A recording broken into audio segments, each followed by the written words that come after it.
ಎಲ್ಲರಿಗೂ ನಮಸ್ಕಾರ. Learn with Chetan YouTube ಚಾನಲ್ಗೆ ನಿಮ್ಮೆಲ್ಲರಿಗೂ ಆಧಾರದ ಸುಸ್ವಾಗತ. ಇಂದಿನ ದಿನ ನಾವು 9ನೇ ತರಗತಿಯ ವಿಜ್ಞಾನ ವಿಷಯದ ನಮ್ಮ ಸುತ್ತಲಿನ ದ್ರವ್ಯಗಳು ಶುದ್ಧವೇ ಎನ್ನುವ ಅಧ್ಯಾಯದ ಪಠ್ಯಪೂರಕ ಪ್ರಶ್ನೆಗಳು ಅಂದರೆ ಪಾಠದ ಒಳಭಾಗದ ಪ್ರಶ್ನೆಗಳಿಗೆ ಸರಳ ಮತ್ತು ಉತ್ಕೃಷ್ಟ ಉತ್ತರಗಳನ್ನು ನೋಡ್ತಾ ಹೋಗೋಣ. ಹಾಗೆ ಇನ್ನೂ ಯಾರು ನಮ್ಮ ಚಾನಲನ್ನು ಸಬ್ಸ್ಕ್ರೈಬ್ ಮಾಡ್ಕೊಂಡಿಲ್ವೋ ದಯವಿಟ್ಟು ಸಬ್ಸ್ಕ್ರೈಬ್ ಮಾಡ್ಕೊಳ್ಳಿ ಅಂತ ಹೇಳ್ತಾ, ಯಾಕಪ್ಪ ಅಂದರೆ ನಿಮ್ಮ ಒಂದೊಂದು ಸಬ್ಸ್ಕ್ರಿಪ್ಷನ್ ನಮಗೆ ಹೆಚ್ಚು ವಿಡಿಯೋಗಳನ್ನ ಮಾಡಲಿಕ್ಕೆ ಸ್ಫೂರ್ತಿಯನ್ನು ನೀಡುತ್ತೆ ಅಂತ ಹೇಳ್ತಾ ಬನ್ನಿ ವಿಡಿಯೋವನ್ನು ಸ್ಟಾರ್ಟ್ ಮಾಡೋಣ. ಮೊದಲನೇ ಪ್ರಶ್ನೆ ಈ ರೀತಿಯಾಗಿದೆ. ವಸ್ತು ಎಂದರೇನು ಅಂತ ಕೇಳಿದಾನೆ. ವಸ್ತು ಎಂದರೇನು ಅಂತ ಇದೆ. ವಸ್ತುವು ದ್ರವ್ಯದ ಶುದ್ಧ ರೂಪವಾಗಿದೆ. ವಸ್ತುವು ದ್ರವ್ಯದ ಶುದ್ಧ ರೂಪವಾಗಿದೆ ಅನ್ನೋದು ಆನ್ಸರ್ ಆಗ್ತದೆ. ಇನ್ನು ಎರಡನೇ ಪ್ರಶ್ನೆ ನೋಡಿ. ಸಮರೂಪ ಮತ್ತು ಅಸಮರೂಪ ಮಿಶ್ರಣಗಳಿಗಿರುವ ವ್ಯತ್ಯಾಸವನ್ನು ಪಟ್ಟಿ ಮಾಡಿ ಅಂತ ಕೊಟ್ಟಿದ್ದಾನೆ. ಸಮರೂಪ ಮತ್ತು ಅಸಮರೂಪ ಮಿಶ್ರಣಗಳಿಗಿರುವ ವ್ಯತ್ಯಾಸವನ್ನು ಪಟ್ಟಿ ಮಾಡಿ ಅಂತ ಕ್ವಶನ್ ಇದೆ. ಬನ್ನಿ ಆನ್ಸರ್ನ ನೋಡ್ತಾ ಹೋಗೋಣ. ಮೊದಲನೇದಾಗಿ ಸಮರೂಪ ಮಿಶ್ರಣ. ಮಿಶ್ರಣದ ಘಟಕಗಳನ್ನು ಬರಿಗಣ್ಣಿನಿಂದ ಗುರುತಿಸಲು ಸಾಧ್ಯವಿಲ್ಲ. ಸಮರೂಪ ಮಿಶ್ರಣದಲ್ಲಿ ಅವುಗಳ ಘಟಕಗಳನ್ನು ನಾವು ಬರಿಗಣ್ಣಿನಿಂದ ಗುರುತಿಸಲು ಸಾಧ್ಯ ಇರಂಗಿಲ್ಲ. ಆದರೆ ಅಸಮರೂಪ ಮಿಶ್ರಣ ನೋಡಿ, ಮಿಶ್ರಣದ ಘಟಕಗಳನ್ನು ನಾವು ಬರಿಗಣ್ಣಿನಿಂದ ಗುರುತಿಸಲು ಸಾಧ್ಯವಿದೆ ಅಂತ ಕೇಳಿದೆ. ಮಿಶ್ರಣದ ಘಟಕಗಳನ್ನು ನಾವು ಬರಿಗಣ್ಣಿನಿಂದ ಏನು ಮಾಡೋದು, ಗುರುತಿಸಲಿಕ್ಕೆ ಸಾಧ್ಯ.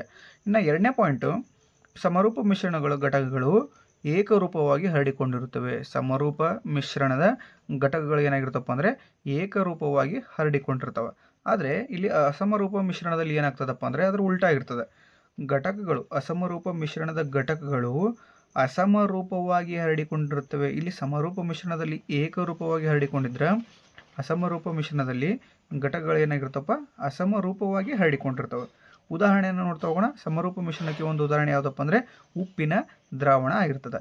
ಇನ್ನು ಅಸಮರೂಪ ಮಿಶ್ರಣಕ್ಕೆ ಉದಾಹರಣೆ ಯಾವುದಪ್ಪ ಅಂದರೆ ಮಣ್ಣು ಮಿಶ್ರಿತ ನೀರು ಆನ್ಸರ್ ಆಗ್ತದೆ, ಉದಾಹರಣೆ ಆಗ್ತದೆ. ಇನ್ನು ಮುಂದಿನ ಪ್ರಶ್ನೆ ನೋಡ್ತಾ ಹೋಗೋಣ.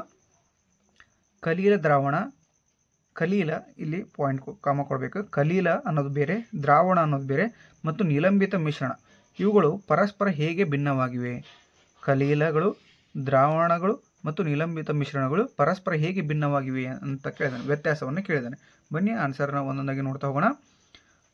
ಕಲೀಲವು ಅಸಮರೂಪದ ಮಿಶ್ರಣವಾಗ್ತದೆ. ಕಲೀಲ ಏನಾಗ್ತದಪ್ಪ ಅಂದರೆ ಅಸಮರೂಪದ ಮಿಶ್ರಣವಾಗ್ತದೆ. ಆದರೆ ದ್ರಾವಣ ಸಮರೂಪ ಮಿಶ್ರಣವಾಗ್ತದೆ. ದ್ರಾವಣ ಸಮರೂಪ ಮಿಶ್ರಣ ಆಗ್ತದೆ.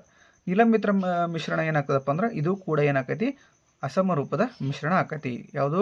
ಕಲೀಲ ಮತ್ತು ನಿಲಂಬಿತ ಮಿಶ್ರಣಗಳು ಅಸಮರೂಪದ ಮಿಶ್ರಣವಾಗಿದ್ದರೆ ದ್ರಾವಣ ಏನಾಕೈತಿ ಸಮರೂಪದ ಮಿಶ್ರಣ ಆಗ್ತದೆ. ಇನ್ನು ನೆಕ್ಸ್ಟು ಎರಡನೇ ಪಾಯಿಂಟ್ ನೋಡಿ. ಮಿಶ್ರಣದ ಘಟಕಗಳನ್ನು ನಾವು ಬರಿಗಣ್ಣಿನಿಂದ ಗುರುತಿಸಲು ಸಾಧ್ಯವಿಲ್ಲ. ಕಲೀಲದ ಘಟಕಗಳನ್ನು ನಾವು ಬರಿಗಣ್ಣಿನಿಂದ ಗುರುತಿಸಲು ಸಾಧ್ಯವಿಲ್ಲ. ಆದರೆ ಇಲ್ಲಿ ದ್ರಾವಣದಲ್ಲಿ ಮಿಶ್ರಣದ ಘಟಕಗಳನ್ನು ಬರಿಗಣ್ಣಿನಿಂದ ಇಲ್ಲಿ ಕೂಡ ಗುರುತಿಸಲಿಕ್ಕೆ ನಮಗೆ ಸಾಧ್ಯ ಇರಂಗಿಲ್ಲ. ಆದರೆ ನಿಲಂಬಿತ ಮಿಶ್ರಣದ ಘಟಕಗಳನ್ನು ಬರಿಗಣ್ಣಿನಿಂದ ಗುರುತಿಸಲು ಸಾಧ್ಯ ಅಂತ ಹೇಳಿದಾನೆ.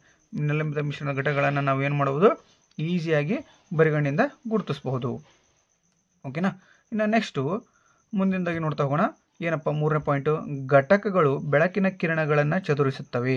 ಘಟಕಗಳು ಏನಾಗ್ತವೆ, ಬೆಳಕಿನ ಕಿರಣಗಳನ್ನು ಚದುರಿಸ್ತವೆ. ಆದರೆ ದ್ರಾವಣದಲ್ಲಿ ಏನಾಗ್ತದೆ, ಘಟಕಗಳು ಬೆಳಕಿನ ಕಿರಣಗಳನ್ನು ಚದುರಿಸುವುದಿಲ್ಲ. ಘಟಕಗಳು ಏನು ಮಾಡಲ್ಲ, ಬೆಳಕಿನ ಕಿರಣಗಳನ್ನು ಚದುರಿಸೋದಿಲ್ಲ. ಇನ್ನು ನಿಲಂಬಿತ ಮಿಶ್ರಣದಲ್ಲಿ ಘಟಕಗಳು ಬೆಳಕಿನ ಕಿರಣಗಳನ್ನು ಚದುರಿಸುತ್ತವೆ. 3 ಪಾಯಿಂಟ್ ಅದು. ಈಗ ಇನ್ನು ನೆಕ್ಸ್ಟ್ ಪಾಯಿಂಟ್ ನೋಡ್ತಾ ಹೋಗೋಣ. ಅಲುಗಾಡಿಸದೆ ಇಟ್ಟಾಗ ಘಟಕಗಳು ತಳವನ್ನು ಸೇರುವುದಿಲ್ಲ. ಕಲೀಲದಲ್ಲಿ ಅಲುಗಾಡಿಸದೆ ಇಟ್ಟಾಗ ಘಟಕಗಳು ತಳವನ್ನು ಸೇರುವುದಿಲ್ಲ. ಇನ್ನು ದ್ರಾವಣಗಳಲ್ಲಿ ಅಲುಗಾಡಿಸದೆ ಇಟ್ಟಾಗ ಘಟಕಗಳು ತಳವನ್ನು ಇಲ್ಲಿ ಕೂಡ ಏನಾಗಲ್ಲ, ಸೇರೋದಿಲ್ಲ.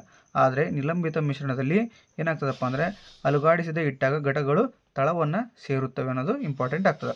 ಇನ್ನು ನೆಕ್ಸ್ಟು ಕಲೀಲದ ಅಲ್ಲಿ 5ನೇ ಪಾಯಿಂಟು, ಕಲೀಲದ ಘಟಕಗಳನ್ನು ಸೋಸುವಿಕೆ ವಿಧಾನದಿಂದ ಪ್ರತ್ಯೇಕಿಸಲು ಸಾಧ್ಯ ಇಲ್ಲ. ಹಾಗೆಯೇ ದ್ರಾವಣದಲ್ಲಿ ಘಟಕಗಳನ್ನು ಸೋಸುವಿಕೆಯಿಂದ ಪ್ರತ್ಯೇಕಿಸಲು ಇಲ್ಲಿ ಕೂಡ ಸಾಧ್ಯವಿಲ್ಲ. ಆದರೆ ನಿಲಂಬಿತ ಮಿಶ್ರಣದಲ್ಲಿ ಘಟಕಗಳನ್ನು ಸೋಸುವಿಕೆ ವಿಧಾನದಿಂದ ನಾವೇನು ಮಾಡಬಹುದು, ಪ್ರತ್ಯೇಕಿಸಬಹುದು. ಓಕೆನಾ. ಇನ್ನು ನೆಕ್ಸ್ಟ್ ಪ್ರಶ್ನೆ ನೋಡ್ತಾ ಹೋಗೋಣ. ಒಂದು ಪರ್ಯಾಪ್ತ ದ್ರಾವಣವನ್ನು ತಯಾರಿಸಲು 36 ಗ್ರಾಂ ಸೋಡಿಯಂ ಕ್ಲೋರೈಡನ್ನು 100 ಗ್ರಾಂ ನೀರಿನಲ್ಲಿ 293 ಕೆಲ್ವಿನ್ ತಾಪದಲ್ಲಿ ವಿಲೀನಗೊಳಿಸಬೇಕು. ಇದೇ ತಾಪದಲ್ಲಿ ಆ ದ್ರಾವಣದ ಸಾರತೆಯನ್ನು ಕಂಡುಹಿಡಿಯಿರಿ ಅಂತ ಕೇಳ್ತಾರೆ. ದ್ರಾವ್ಯದ ರಾಶಿ ಎಷ್ಟಿದೆಯಪ್ಪ? 36 ಗ್ರಾಮ್ ಇದೆ. ದ್ರಾವ್ಯದ ರಾಶಿ 36 ಗ್ರಾಮ್. ದ್ರಾವಕದ ರಾಶಿ 100 ಗ್ರಾಮ್ ಐತಿ. ಅಂದರೆ ಯಾವ ವಸ್ತು ಕರಗ್ತದಲ್ಲ ಅದನ್ನು ದ್ರಾವ್ಯದ ರಾಶಿ ಅಂತ ತಗೋತೀವಿ. ದ್ರಾವಕದ ರಾಶಿ ಅಂದರೆ ಯಾವ ವಸ್ತು ತನ್ನಲ್ಲಿ ಕರಗಿಸಿಕೊಳ್ತದಲ್ಲ ಅದನ್ನು ದ್ರಾವಕ ಅಂತ ಕರಿತೀವಿ. ಇದು 100 ಗ್ರಾಮ್ ಐತಿ. ಇನ್ನು ದ್ರಾವಣದ ರಾಶಿಯನ್ನು ನೋಡ್ತಾ ಹೋಗೋಣ. ದ್ರಾವಕ ಮತ್ತು ದ್ರಾವ್ಯ ಇವೆರಡನ್ನ ರಾಶಿ ಟೋಟಲ್ ಮಾಡಿದರೆ ನಮಗೆ ದ್ರಾವಣದ ರಾಶಿ ಸಿಗ್ತದೆ. 100 ಗ್ರಾಮ್ ದ್ರಾವಕದ ರಾಶಿ ಇದೆ, 36 ಗ್ರಾಮ್ ದ್ರಾವ್ಯದ ರಾಶಿ ಇದೆ. ಇವೆರಡನ್ನು ಸೇರಿಸಿದರೆ 136 ಗ್ರಾಮ್ ಆಯಿತು. ಓಕೆ, ದ್ರಾವಣದ ಸಾರಥಿಯ ಫಾರ್ಮುಲಾ ಏನೈತಿ? ದ್ರಾವ್ಯದ ರಾಶಿ ಡಿವೈಡೆಡ್ ಬೈ ದ್ರಾವಣದ ರಾಶಿ ಇಂಟು 100. ಓಕೆ, ದ್ರಾವಣದ ಸಾರಥಿಯಲ್ಲಿ ಈಕ್ವಲ್ಸನ್ನು ತೆಗೆದುಕೊಂಡಾಗ ದ್ರಾವ್ಯದ ರಾಶಿ ಎಷ್ಟಿತ್ತಪ್ಪ? 36 ಗ್ರಾಮ್ ಇದೆ. 36 ಡಿವೈಡೆಡ್ ಬೈ ದ್ರಾವಣದ ರಾಶಿ ಎಷ್ಟಿದೆ? 136 ಗ್ರಾಮ್ ಇದೆ. 136 ಇಂಟು 100 ಅಂತ ತೆಗೆದುಕೊಳ್ತೇವೆ. ಸೊ ಇವಾಗ ಆನ್ಸರ್ ಎಷ್ಟು ಬರ್ತದಪ್ಪ ಅಂದರೆ ನಮಗೆ 26.47 ಆನ್ಸರ್ ಬರ್ತದೆ. 26.47. ಓಕೆ, ಇದು ಹೆಂಗೆ ಬಂತು ಅಂದರೆ ನೋಡಿ, ಇಲ್ಲಿ 36 ಗ್ರಾಮ್ ಇದೆ. ಓಕೆ, ದ್ರಾವ್ಯದ ರಾಶಿ ಡಿವೈಡೆಡ್ ಬೈ 136 ಇದೆ. ಇದು ದ್ರಾವಣದ ರಾಶಿ ಇಂಟು 100 ಇದೆ. ಓಕೆ, ಇಲ್ಲಿ ನಾವು 36, 136 ಮತ್ತು 100 ಇವುಗಳನ್ನು ಏನು ಮಾಡಬೇಕು? ಸಿಂಪ್ಲಿಫೈ ಮಾಡಬೇಕು. ಈಗ ಇಲ್ಲಿ ನೋಡಿ, ಇಲ್ಲಿ 2ರ ಮಗ್ಗಿಯಿಂದ ತೆಗೆದುಕೊಳ್ಳೋಣ. ಈಸಿಯಾಗಿ ಇವೆಲ್ಲ ಏನಿದಾವೆ ಸರಿ ಸಂಖ್ಯೆ ಅಥವಾ ಸಮ ಸಂಖ್ಯೆಗಳು ಕೊನೆ ಇರೋದ್ರಿಂದ 2ರ ಮಗ್ಗಿಯಿಂದ ಈಸಿಯಾಗಿ ತೊಗೊಳ್ಳೋಣ. ಓಕೆನಾ? ಸೊ ಇಲ್ಲಿ ನೋಡಿ, 136 ಅಂದರೆ 268 136 ಆಗ್ತದೆ. 268. ಇನ್ನು ಇಲ್ಲಿ 100ನ್ನು ತೆಗೆದುಕೊಂಡ್ರೆ 250 ಏನಾಗ್ತದೆ? 100 ಆಗ್ತದೆ. ನೆಕ್ಸ್ಟು ಈ 68 ಮತ್ತೆ 2ರಿಂದ ಭಾಗಾಕಾರ ಆಗ್ತದೆ. ಓಕೆ, 234 2 3 6 2 4 8 234 ಏನಾಗ್ತದಪ್ಪ ಅಂದರೆ 68 ಆಗ್ತದೆ. ಹಾಗೆ ಇಲ್ಲಿ 50 ಐತಲ್ಲ, 225 225 50. ಓಕೆ, ನೆಕ್ಸ್ಟು ಇಲ್ಲಿ 34 ಮತ್ತು 36 ಐತಿ. ಓಕೆ, 25 2ರ ಮಗ್ಗಿಂದ ಭಾಗಾಕಾರ ಆಗಂಗಿಲ್ಲ. ಹಾಗಾದಾಗ 217 34 ಆಗ್ತದೆ. ಇಲ್ಲಿ 36 ಐತಲ್ಲ, ಇಲ್ಲಿ 218 ಏನಾಗ್ತದೆ? 36 ಆಗ್ತದೆ. ನಮಗೇನು ಸಿಕ್ತು ಈಗ ಸಿಂಪ್ಲಿಫೈ ಮಾಡಿದಾಗ?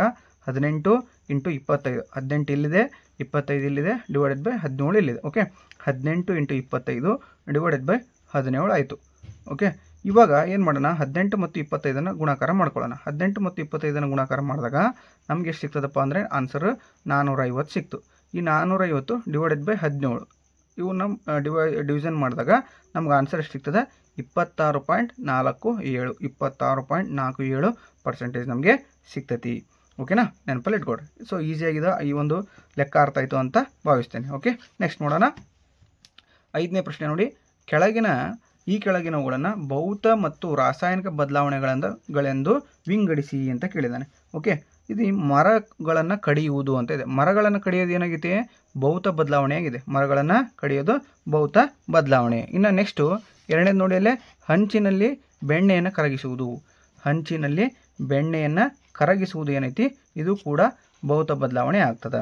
3ನೇದು ತುಕ್ಕು ಹಿಡಿಯುತ್ತಿರುವ ಅಲಮಾರು ಅಥವಾ ಟ್ರೆಜೂರ್ ಅಂತ ಕರಿತೇವಲ್ಲ, ಅದು ತುಕ್ಕು ಹಿಡಿಯುತ್ತಿರುವ ಅಲಮಾರು. ಇದೇನಪ್ಪ ಅಂದರೆ ರಾಸಾಯನಿಕ ಬದಲಾವಣೆ ಆಗ್ತದೆ. ಯಾಕಪ್ಪ ಅಂದರೆ ಒಂದು ಸಲ ಆ ವಸ್ತು ಕಬ್ಬಿಣ ಅಂಥ ವಸ್ತುಗಳು ತುಕ್ಕನ್ನು ಹಿಡಿದು ಅಂದರೆ ಅವನ್ನ ರೀಪ್ಲೇಸ್ ಮಾಡಲಿಕ್ಕೆ ಆಗಲ್ಲ. ಅಂದರೆ ಮತ್ತೆ ಅವುಗಳನ್ನು ಮೊದಲನೇ ಸ್ಥಿತಿಗೆ ತರಲಿಕ್ಕೆ ಸಾಧ್ಯವಿಲ್ಲ. ಇವೆಲ್ಲವೂ ರಾಸಾಯನಿಕ ಬದಲಾವಣೆಗಳು ಏನಾಗಿರ್ತಪ್ಪ ಅಂದರೆ ಶಾಶ್ವತ ಬದಲಾವಣೆಗಳಾಗಿರ್ತವೆ.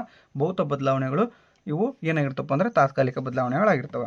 ಇನ್ನು ನೆಕ್ಸ್ಟು ನೀರನ್ನು ಕುದಿಸಿ ಆವಿಯಾಗಿಸುವುದು. ಇದು ಕೂಡ ಏನು ಆಗುತ್ತೆ ಅಂದರೆ ಭೌತ ಬದಲಾವಣೆ ಆಗ್ತದೆ. ನೀರನ್ನು ಕುದಿಸಿ ಆವಿಯಾಗಿಸುವುದು ಇದು ಕೂಡ ಭೌತ ಬದಲಾವಣೆ ಆಗ್ತದೆ.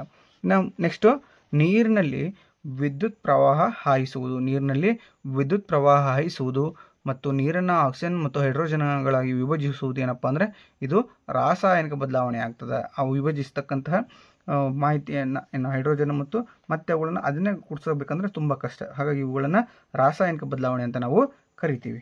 ಓಕೆನಾ? ನೆಕ್ಸ್ಟು ನೀರಿನಲ್ಲಿ ಸಾಮಾನ್ಯ ಉಪ್ಪನ್ನು ತಿಂದ್ಬಿಟ್ಟು ಅಡುಗೆ ಉಪ್ಪು ಅಂತ ಕರಿತೀವಿ. ನೀರಿನಲ್ಲಿ ಸಾಮಾನ್ಯ ಉಪ್ಪನ್ನು ಅಥವಾ ಅಡುಗೆ ಉಪ್ಪನ್ನು ವಿಲೀನಗೊಳಿಸುವುದು ಏನಪ್ಪ ಅಂದರೆ ಇದು ಭೌತ ಬದಲಾವಣೆ ಆಗ್ತದೆ. ಓಕೆ, ನೆನಪಲ್ಲಿ ಇಟ್ಕೊಳ್ಳಿ. ಇನ್ನು ಕಚ್ಚಾ ಹಣ್ಣುಗಳಿಂದ ರಸಾಯನ ಮಾಡುವುದು ಇದು ಕೂಡ ಭೌತ ಬದಲಾವಣೆ ಆಗ್ತದೆ. ಇನ್ನು ಕಾಗದ ಮತ್ತು ಮರವನ್ನು ದಹಿಸುವುದು ಇದೇನಾಗ್ತದಪ್ಪ ಅಂದರೆ ರಾಸಾಯನಿಕ ಬದಲಾವಣೆ ಆಗ್ತದೆ. ಒಂದು ಸಲ ಕಾಗದ ಅಥವಾ ಮರವನ್ನು ನಾವು ಸುಟ್ಟರೆ ಮತ್ತೆ ಪುನಃ ಏನಾಗಲ್ಲ, ಅದು ಪುನಃ ಮೊದಲನೇ ಸ್ಥಿತಿಗೆ ಬರೋಂಗಿಲ್ಲ. ಹಾಗಾಗಿ ಇದು ಶಾಶ್ವತ ಬದಲಾವಣೆ ಆಗಿರ್ತದೆ. ಓಕೆನಾ? ಇದಾಗಿತ್ತು ಇಂದಿನ ವಿಡಿಯೋದಲ್ಲಿ ನಾವು 2ನೇ ಅಧ್ಯಾಯವಾಗಿರ್ತಕ್ಕಂಥ 9ನೇ ತರಗತಿಯ 2ನೇ ಅಧ್ಯಾಯವಾಗಿರ್ತಕ್ಕಂಥ ನಮ್ಮ ಸುತ್ತಮುತ್ತಲಿನ ದ್ರವ್ಯವು ಶುದ್ಧವೇ ಎನ್ನುವ ಪಾಠದ ಪಠ್ಯಪೂರಕ ಪ್ರಶ್ನೆಗಳು ಅಂದರೆ ಪಾಠದ ಒಳಭಾಗದ ಪ್ರಶ್ನೆಗಳಿಗೆ ಉತ್ತರಗಳನ್ನು ನೋಡ್ತಾ ಹೋಗಿದ್ವಿ. ಈ ವಿಡಿಯೋ ನಿಮಗೆ ಇಷ್ಟ ಆಗಿದ್ದರೆ ದಯವಿಟ್ಟು ಲೈಕ್ ಮಾಡಿ, ಶೇರ್ ಮಾಡಿ, ಕಮೆಂಟ್ ಮಾಡಿ, ಹಾಗೆ ಸಬ್ಸ್ಕ್ರೈಬ್ ಮಾಡ್ಕೊಳ್ಳೋದನ್ನು ಮರಿಬೇಡಿ. ಅಷ್ಟೇ ಅಲ್ಲದೆ ನೀವು ಹೈಪ್ ಬಟನ್ನ ಕ್ಲಿಕ್ ಮಾಡೋದ್ರ ಮೂಲಕ ದಯವಿಟ್ಟು ಹೈಪ್ ಬಟನ್ನ ಕ್ಲಿಕ್ ಮಾಡಿ. ಅದರಿಂದ ಈ ವಿಡಿಯೋ ಇನ್ನೂ ಹೆಚ್ಚು ವಿದ್ಯಾರ್ಥಿಗಳಿಗೆ ತಲುಪಲಿಕ್ಕೆ ಸಹಾಯ ಆಗುತ್ತೆ ಅಂತ ಹೇಳ್ತಾ, ಇಷ್ಟೊತ್ತು ವಿಡಿಯೋ ನೋಡಿರ್ತಕ್ಕಂಥ ನಿಮ್ಮೆಲ್ಲರಿಗೆ ತುಂಬ ಹೃದಯದ ಧನ್ಯವಾದಗಳನ್ನು ತಿಳಿಸಲಿಕ್ಕೆ ಇಷ್ಟಪಡ್ತೇನೆ. Thank you so much.